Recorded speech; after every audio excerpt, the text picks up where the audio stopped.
اب جو اصل ہے، بچہ جیسے ہی بولنے کے قابل ہوا اسے سب سے پہلے لا الہ الا اللہ سکھائے۔ یہاں اب ماحول ایسا ہے کہ گانا بج رہا ہے اور بچے سے کہہ رہے ہیں ڈانس کر کے دکھا بیٹا، ڈانس کر کے دکھا۔ وہ بچہ گانے کی آواز پر تھرکتا ہے، ڈانس کرتا ہے، اور لوگ اس کو فخر میں دوسروں کو دکھاتے آؤ ہمارا بچہ دیکھو ڈانس کر رہا ہے۔ تمہیں معلوم نہیں اس بچے کے پیچھے پیچھے شیطان بھی رقص کرتا ہے۔ جیسے ہی کوئی ڈانس کرتا ہے، بزرگوں نے فرمایا شیطان اس کے ساتھ چمٹ کر کے اس کے جسم کے ساتھ ناچتا ہے، ڈانس کرتا ہے۔ تم اپنے بچوں کو شیطان کی گود میں ڈال کر ہنس رہے ہو، اور پھر پہلے جملے بچوں کو کیا سکھائے جاتے ہیں؟ اس کو گالی دے دے بیٹا، اس کو گالی دے دے۔ گالی اگر بچہ دے دیتا ہے تو ان کو لگتا ہے مصری کی ڈلی ہے۔ میرے عزیزو، اخلاق کی تباہی و بربادی ہم نے بچپن سے شروع کر دی۔ اسی لیے شیخ سعدی رضی اللہ تعالیٰ عنہ کی وہ بات مجھے یاد آتی ہے، زمین میں ادرک بو کر کے گنا آنے کی امید مت رکھنا۔ ہوتا ہے ایسے، زمین میں آپ نے ادرک بویا ہے اور امید کیا لگا کے بیٹھیں گے گنے کی فصل آ رہی ہے؟ ارے ادرک کی آئے گی، گنے کی نہیں آئے گی۔ بچے کو پورا ماڈرن کلچر میں شروع سے پالا اور جوان ہونے میں سوچتے ہیں یہ غلام حسین بننا چاہیے، غریب نواز کے اس کے اندر اخلاق آ جائیں۔ کہاں سے آئیں گے؟ تم نے اس کو جو چیز تربیت میں دی۔ اچھا، تربیت شروع کہاں سے ہوتی ہے جانتے ہیں؟ بچہ جیسی ماں کے پیٹ میں آ گیا حمل میں، 3 مہینے کا حمل نہیں ہوتا، جب سے ہی آپ کو تربیت شروع کر دینا چاہیے، جب سے ہی تربیت شروع کرو۔ مصر میں میں نے دیکھا ایک گھر بنائے ہیں، وہ ہمارے لوگ نہیں ہیں لیکن کام اچھا ہے اس لیے میں کہہ رہا ہوں۔ حاملہ عورتیں جتنی بھی ہیں شہر کی، وہ وہاں چلی جاتی ہیں، صبح سے شام تک وہ قرآن کی تلاوت چل رہی ہوتی ہے اس گھر میں، اور وہاں پر اولیاء کاملین اور جو ہماری امت کے اسلام کی بڑی بڑی خواتین، ان کی سیرتیں وہاں بیان ہو رہی ہوتی ہیں۔ دن پورا وہ حاملہ عورت وہاں گزار کر کے آتی ہے، 6 مہینے تک اس کے ساتھ یہ کرتے ہیں۔ کچھ اچھے گھروں والے چھٹی دیتے ہیں حاملہ عورت کو کہ جا اس کو دار المحامل یا دار الحبلہ ایسے کچھ نام ہے اس کا، کہ اس گھر پہ جاتی ہیں عورتیں۔ وہ ایک پورا بنایا ہوا ہے، ایک تنظیم نے بنا کر کے رکھا ہے ایسا گھر کہ حاملہ عورتیں یہاں آئیں، دن پورا گزارے، قرآن کی تلاوت سنیں، نعتیں سنیں اور سیرت اولیاء کی سنیں، شام میں چلی جائیں۔ کیوں؟ اس لیے کہ دیکھا گیا ہے کہ جس عورت کے پیٹ میں بچہ پل رہا ہے، وہ حمل کے دوران جو جو کرتی تھی وہ سب بچے کے اوپر اثر ہوتا ہے، سب بچے کے اوپر اثر ہوتا ہے۔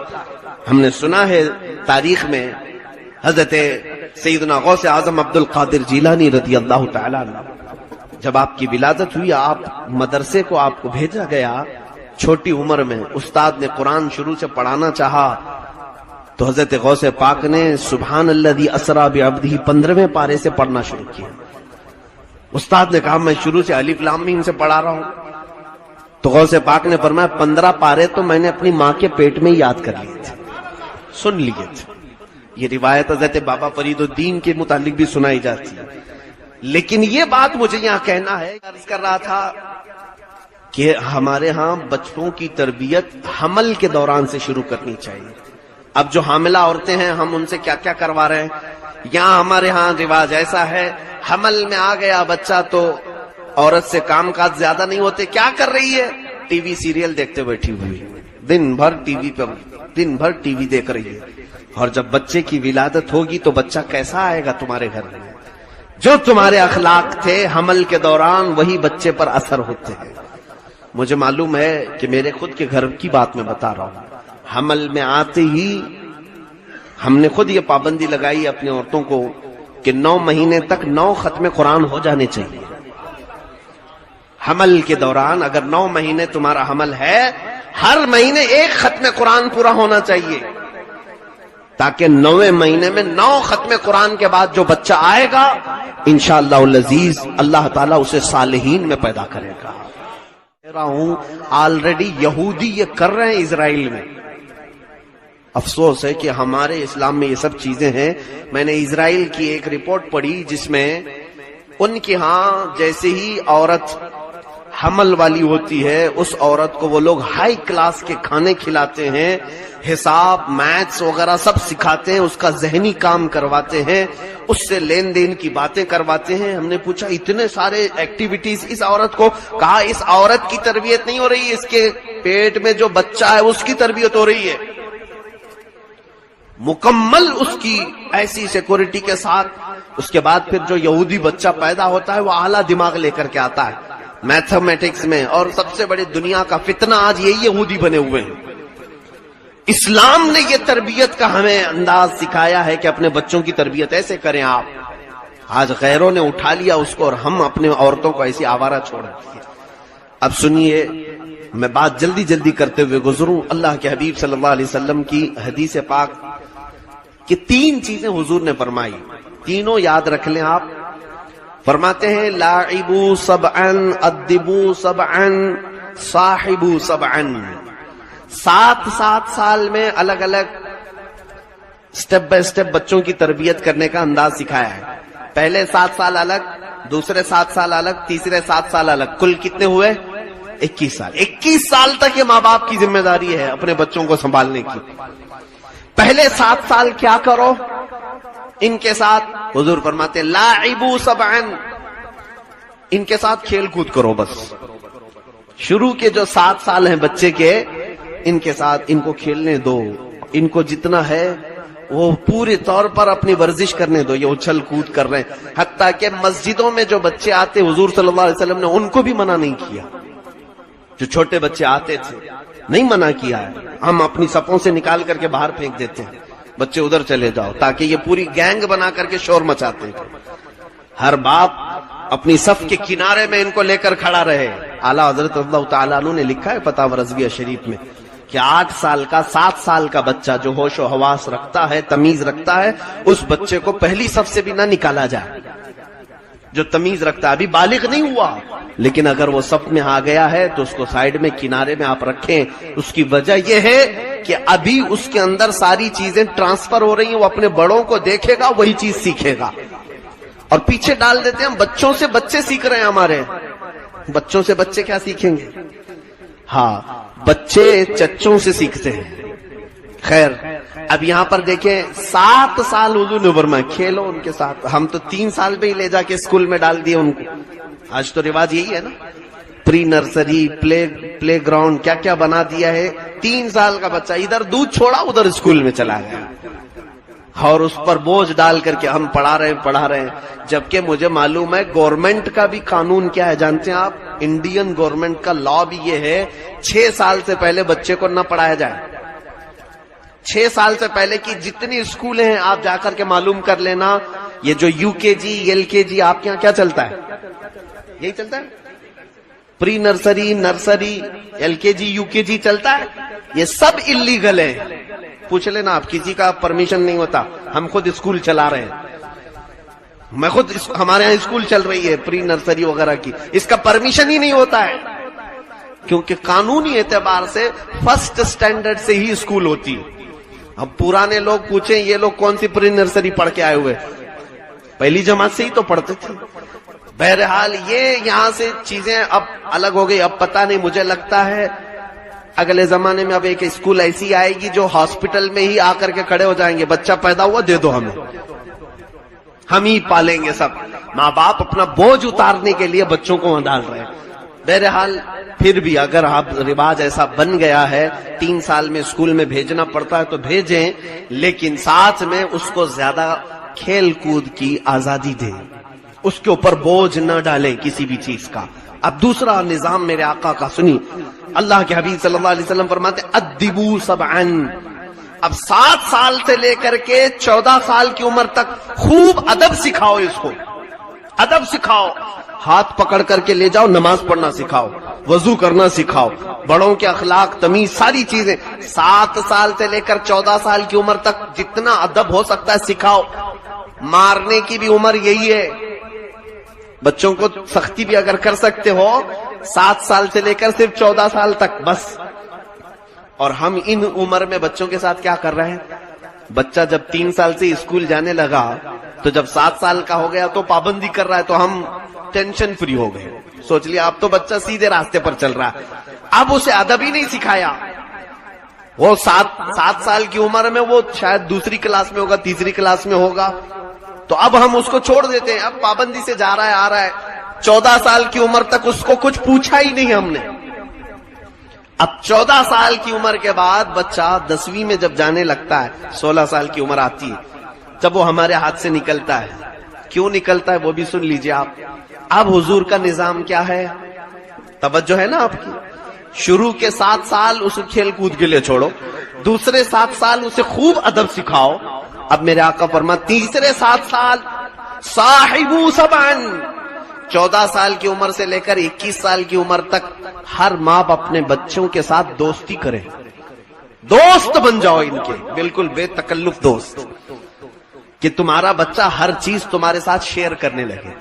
لیکن ہم نے الٹا کر دیا. جیسے ہی بچہ 14 سال کا ہوا, ماں باپ اب اس کو آنکھ دکھانا شروع کر دیا, کان پکڑنا, مارنا شروع کیا. بچہ ہم سے دور ہونے لگ گیا, دور ہوتا رہا. ماں باپ کا ڈر آیا, ارے باپ سے یہ نہیں بات کر سکتا, میں ماں سے یہ نہیں بات کر سکتا. اب وہ کس سے بات کر سکتا ہے؟ اوباش بدماش قسم کے دوستوں سے بات کرتا ہے. پھر اس کو دوست اچھے لگنے لگتے ہیں جو راتوں میں اس کو لے جاتے ہیں, راز کی باتیں بتاتے ہیں. ابھی وہ بالغ ہو رہا ہوتا ہے, نئی جوانی آ رہی ہوتی ہے, وہ شرماتا ہے کہ اپنے اندر کچھ نئی تبدیلیاں آ رہی ہیں, میں کس سے شیئر کروں. ماں باپ تو ڈرا کر کے رکھے ہوئے, آنکھ دکھاتے ہیں, 14 سال کی عمر میں مارتے ہیں. تو وہ جاتا ہے بدماش قسم کے دوستوں سے, کہتا ہے میرے ساتھ ایسا ہو رہا ہے, کیا کیا جائے. وہ جو بدماش دوست ہیں اس کے ذہن میں پراگندگی ڈالنا شروع کرتے ہیں, اب تجھے یہ کرنا چاہیے. عورتوں کا دل دادا بناتے ہیں, گندے قسم کے اخلاق اسے سکھاتے ہیں, ہر بری لذت حاصل کرنے کے طریقے اسے سکھا دیتے ہیں. میرے عزیزو, کاش اگر ماں باپ دوست ہوتے 14 سال سے 21 سال کی عمر میں. ہم نے دیکھا ہے جو ماں باپ اپنے بچوں کے ساتھ ہر چیز شیئر کرتے ہیں, وہ بچے بھی دوستوں سے شیئر نہیں کرتے, اپنے ماں باپ سے ہی شیئر کرتے ہیں. وہ آ کر کے اپنے ماں باپ کو بتاتے ہیں, پھر ماں باپ ان کے ساتھ اچھی تربیت کرتے ہیں. یہ نظام مصطفیٰ کریم صلی اللہ تعالی علیہ وسلم کا ہے. بہرحال میں یہاں پر گفتگو کو سمیٹتے ہوئے 2 اولیاء کاملین کی بات عرض کرتا ہوں. بچوں کو اگر کچھ بنانا ہے تو کچھ قربانی بھی دینی پڑے گی. ظاہر سی بات ہے, شاعر نے کہا ہے کہ یہ بڑی مشکل سے ہوتا ہے چمن میں دیدہ ور پیدا ہے. یعنی اگر چمن میں کوئی چیز پیدا کرنا ہے تو بہت مشکل ہے کہ دانا خاک میں مل کر گل و گلزار بنتا ہے. ایک بیج لے لو آپ گلاب کا, ہتھیلی میں رکھو اس کو اور کہو گلاب ہو جائے, گلاب ہو جائے, گلاب ہو جائے. ہوگا گلاب؟ نہیں. اس بیج کو لے جاؤ کیچڑ میں ڈالو, اس کو کیچڑ میں ڈال دیا, زمین میں مٹی میں ڈال دیا, دوسرے ہی دن دیکھیں پودا اگایا. پھر تھوڑے دن کے بعد دیکھا اس میں پھول بھی کھلایا. اگر کوئی یہ سوچے یہ میرا بیج ہے, میں نے 50 روپے کا خریدا, اس کو میں مٹی میں نہیں ڈالوں گا, تو پھر تو وہ ہتھیلی پر ہی رہ جائے گا, گلاب کبھی نہیں بنے گا. تم اگر اپنے بچوں کو یہ چاہتے ہو میں ہتھیلی میں ہی لے کر کے چلوں گا, اسے کوئی مصیبت نہیں آنا چاہیے, تو وہ بیج کا بیج ہی رہ جائے گا, گلاب کبھی نہیں بنے گا. اس کو سختیوں کا اور مصیبتوں کا ہنر سکھانا پڑے گا. جانتے ہیں آپ, ایک کوا بھی اپنے بچے کو گھونسلے سے اڑنا سکھاتا ہے تو یہ نہیں ہے کہ اس کے نیچے اپنے چونچ کو رکھ کر کے اٹھاتا ہے کوا اور اپنے گھونسلے سے چونچ سے اٹھا کر باہر پھینک دیتا ہے.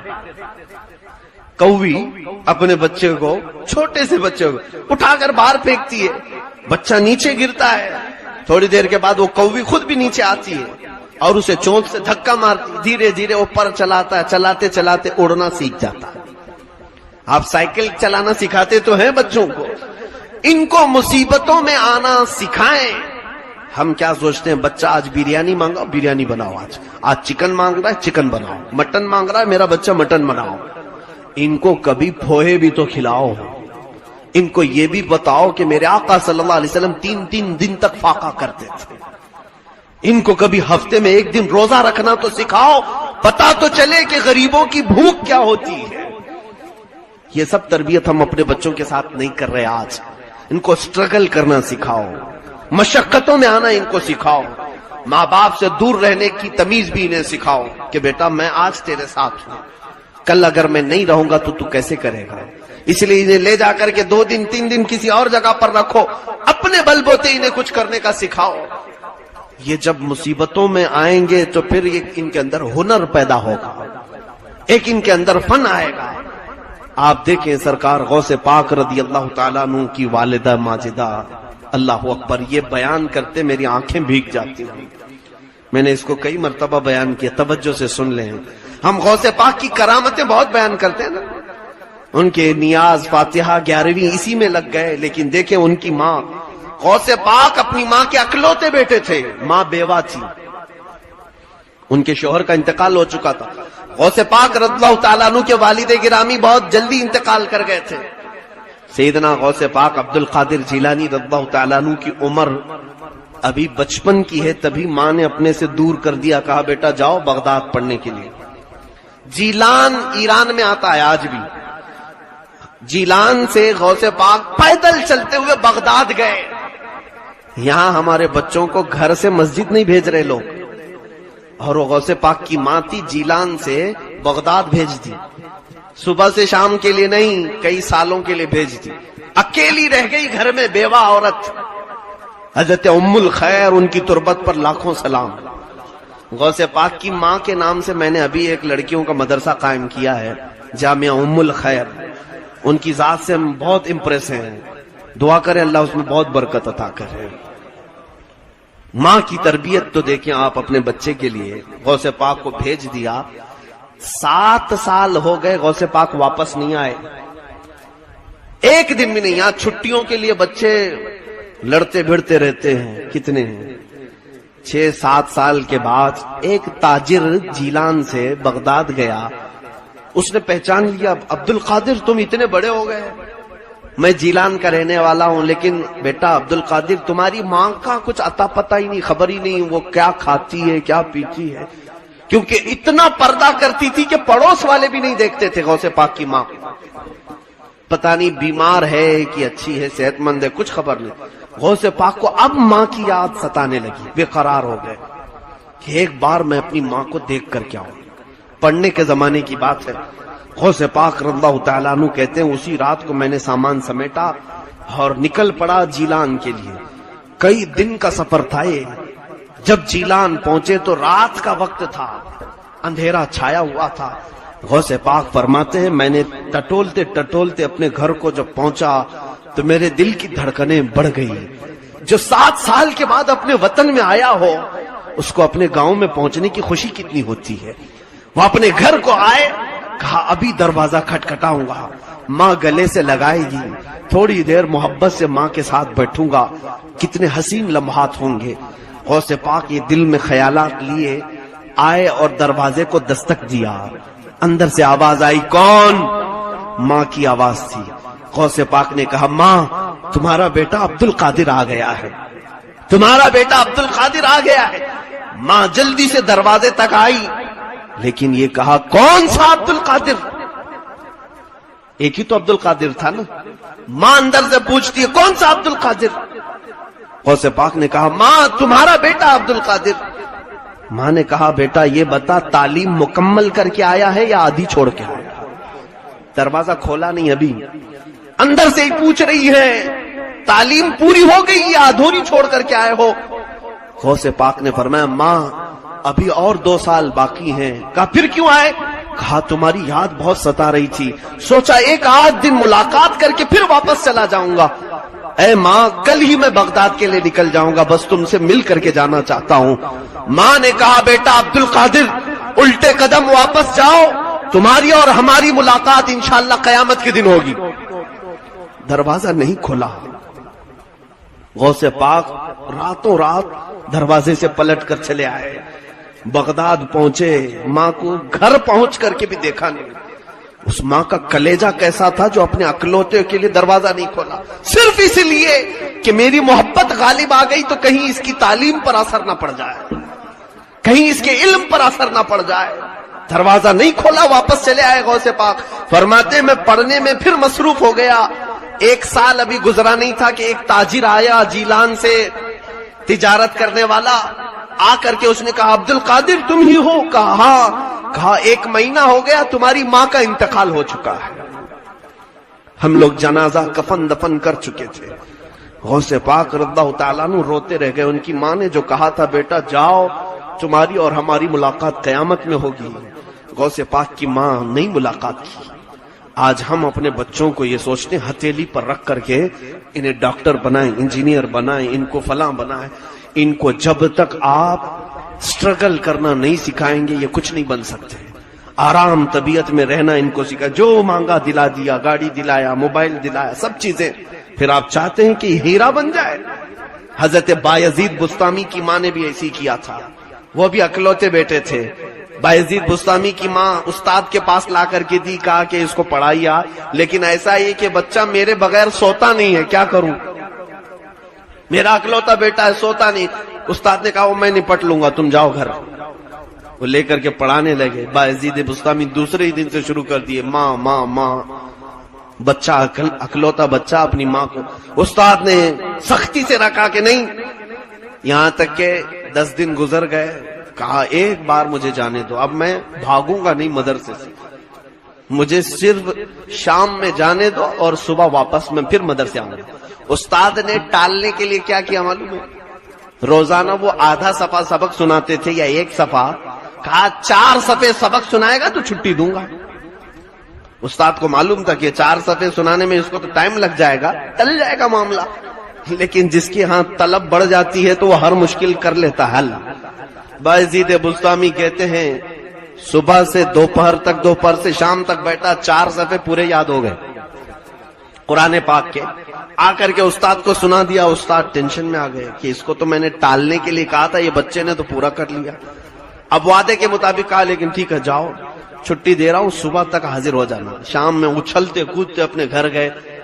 بایزید بستامی اپنے دروازے کو دستک دیتے ہیں.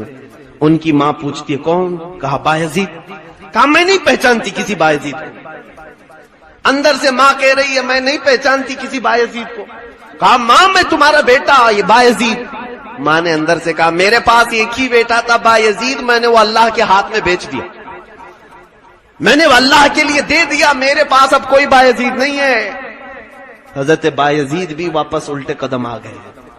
یہ ہے ہمارے اولیاء کاملین کی مائیں جو تربیت ان پر کی تھی. عزیزان گرامی، ویسے بات کرنے کے لیے بہت لمبی طویل گفتگو چلی جائے گی. محفل کا یہ جو سناٹا ہے جو آپ توجہ سے سن رہے ہیں، مجھے اس بات کا احساس ہے کہ آپ بریلی شہر میں ہیں.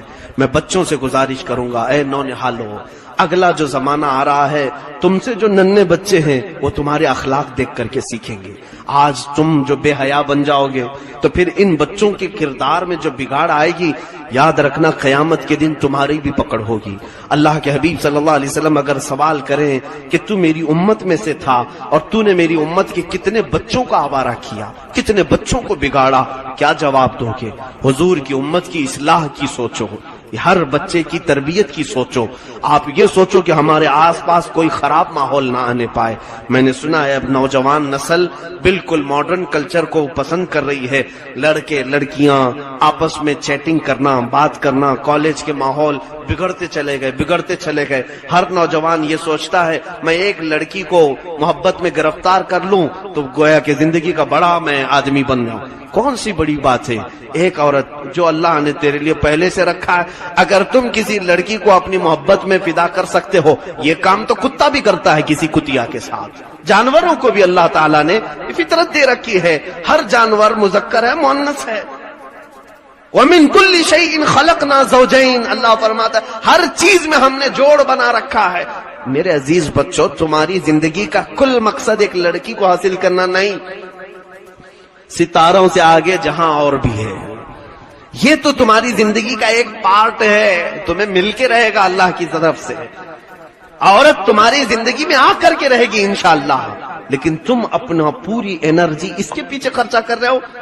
کاش تم اللہ اور اس کے رسول کے اس دین کے لیے تھوڑا وقت قربان کرتے. اللہ تمہیں وہ مقام عطا کرتا کہ جنت کی حوریں تمہارے آنے کا انتظار کر رہی ہوتی. تم دنیا کی عورتوں کے لیے پتہ نہیں اپنے آپ کو بدل لی ہے، اور جنت کی حوریں تمہارا انتظار کر رہی ہیں اگر تم ابا اخلاق نوجوان بن جاؤ. میں کہتا ہوں ہر امت مصطفیٰ کے غیور نوجوان، تم میں سے آج ہی سے اصلاح شروع کر لو، اصلاح شروع کر لو۔ میں کوئی بھی شریعت کے خلاف قدم نہیں اٹھاؤں گا، ایسا کوئی قدم نہیں اٹھاؤں گا جس سے میرے نبی کی ذات پر انگلی اٹھائے کوئی اور میرے امام احمد رضا پر کوئی انگلی اٹھائے۔ مجھے بڑا قلق ہے، دکھ ہے اور تکلیف ہے اس بات کی کہ جب کوئی یہ کہے کہ بریلی کے آس پاس کے لوگ، بریلی شہر کے لوگ نوجوان گندگیوں میں پڑ گئے، یہاں کی لڑکیاں بگڑ گئیں، لڑکے بگڑ گئے، دل میں اب درد ہوتا ہے۔ یاد رکھنا پھر مار پڑے گی اولیاء کاملین کی۔ اعلی حضرت کا جلال تھا، اگر وہ مار پڑ گئی تو کئی نسلیں برباد ہو جائیں گی، تباہ ہو جائیں گی۔ اس لیے اپنے آپ کو سنبھالو اور پھر جو کرنا ہے وہ سیکھو۔ انشاءاللہ العزیز پھر کبھی ملاقات ہوگی، میں نوجوانوں سے ضرور گفتگو کروں گا کہ اس فتنے کے ماحول میں آپ کو کرنا کیا ہے۔ اصلاح کے کام کے لیے شروع ہو جاؤ، کالجوں میں جاؤ، ان کو دعوت دو کہ تم اخلاق رسول کو اپنا لو، تم خیر امت ہو، تم پوری دنیا کے امام بنا کر کے پیدا کیے گئے ہو، پوری دنیا تمہیں دیکھ کر کے صحیح ہو جائے۔ مجھے یاد ہے افغانستان میں ایک لڑکا ایسا جس نے ایک انگریز عورت کی عزت بچائی تھی۔ وہ رپورٹر تھی، افغانستان کی جنگوں کے حالات میں رپورٹنگ کرتی تھی، امریکہ کی عورت۔ 4 فوجی جو اس کے ہی ملک کے تھے یا نیٹو افواج جو یورپین کنٹریز کے تھے، وہ فوجیوں نے اس عورت کو اکیلے میں پا کر شام میں زنا کرنے کا ارادہ کر لیا۔ 1-2 نوجوان تھے، وہ مسجد کی طرف جا رہے تھے، انہوں نے دیکھا وہ فوجیوں سے اس عورت کو چھڑا لیا، لے جا کر کے ایک کمرے میں رکھ دیا۔ وہ عورت کہتی ہے مجھے مسلمانوں سے بہت نفرت تھی، لیکن جب یہ نوجوان مجھے پکڑ لیے تو میں اور ڈرنے لگی، فوجی تو پتہ نہیں میرے ساتھ زنا کرتے، اب یہ تو قتل ہی کر دیں گے، مرڈر کر دیں گے۔ لیکن وہ عورت کہتی ہے ان میں سے یہ نوجوان ایک بار بھی میرے چہرے کی طرف نہیں دیکھا، اس نے مجھے کمرے میں رکھا، دروازہ کھولتا تھا، رات کو کھانا دے دیتا، کپڑے دیا، میرے کپڑے پھٹ گئے تھے۔ دوسرے دن یہ امریکہ کی ایمبیسی میں جا کر کے اس نے اطلاع دی کہ تمہارے ملک کی ایک عورت ہمارے پاس حفاظت سے ہے۔ ایمبیسی کے لوگ آئے اور مجھے لے کر کے گئے، مجھ سے پوچھا تو میں نے پورا واقعہ بتایا، ایسا ایسا فوجیوں نے میرے ساتھ کیا تھا، میں اخبار کی رپورٹر ہوں، لیکن اس نوجوان نے مجھے حفاظت کے ساتھ گھر لے گیا اور ایک بار بھی مجھے دیکھا نہیں، اس نے کپڑے دیے، مجھے کھانا دیا اور میں اس کی بہت عزت کرتی ہوں۔ امریکن ایمبیسی نے کہا اس کو ہم انعام دیں گے۔ اس نوجوان نے کہا مجھے انعام تم سے نہیں، تاجدار مدینہ سے چاہیے، مجھے میرے نبی سے انعام چاہیے۔ اتنا اس نوجوان نے کہا اور وہاں سے نکل گیا۔ وہ لیڈی امریکہ واپس جا کر کے آرٹیکل لکھتی ہے اور کہتی ہے لوگوں گواہ ہو جاؤ، میں نے اپنی عزت کی حفاظت اگر کہیں دیکھی ہے تو وہ اسلام میں ہے۔ اسلام کو اس نے ایکسپٹ کیا، قبول کیا۔ ایسا کوئی نوجوان بن جائے، ایسا کوئی جوان بن جائے جس کے اخلاق دیکھ کر کے لوگ اسلام میں آنا پسند کریں۔ ایسے نہ بنو کہ تمہیں دیکھ کر کے لوگ دین چھوڑ کر چلے جائیں۔ اللہ رب العزت کہنے سننے سے زیادہ عمل کی توفیق عطا فرمائے، جو کہا اس پر ہم سب کو عمل کی توفیق عطا فرمائے۔ اے کریم خدا اس پوری بستی کو شاد و آباد فرما، یہاں کے ہر گھر کو سنت رسول کی بہاریں عطا فرما، ان کے ہر اولاد کو مولا قیامت تک عاشقان مصطفیٰ پیدا فرما، ان کی نسلوں کو گستاخان رسول سے بچا لے، اخلاق کی بگاڑ سے بچا لے۔ اے رب ذوالجلال یہ خوش عقیدہ سنی مسلمان جس طرح اعلی حضرت کی محبت میں فدا ہیں، قیامت کے دن بھی مولا ہم سب کو اعلی حضرت کے ساتھ حشر فرما، لواء الحمد میں ہم سب کو جمع فرما۔ وصلی اللہ تعالی علی خیر خلق محمد وآلہ واصحابہ اجمعین، وآخر دعوانا الحمد للہ رب العالمین۔ فوراً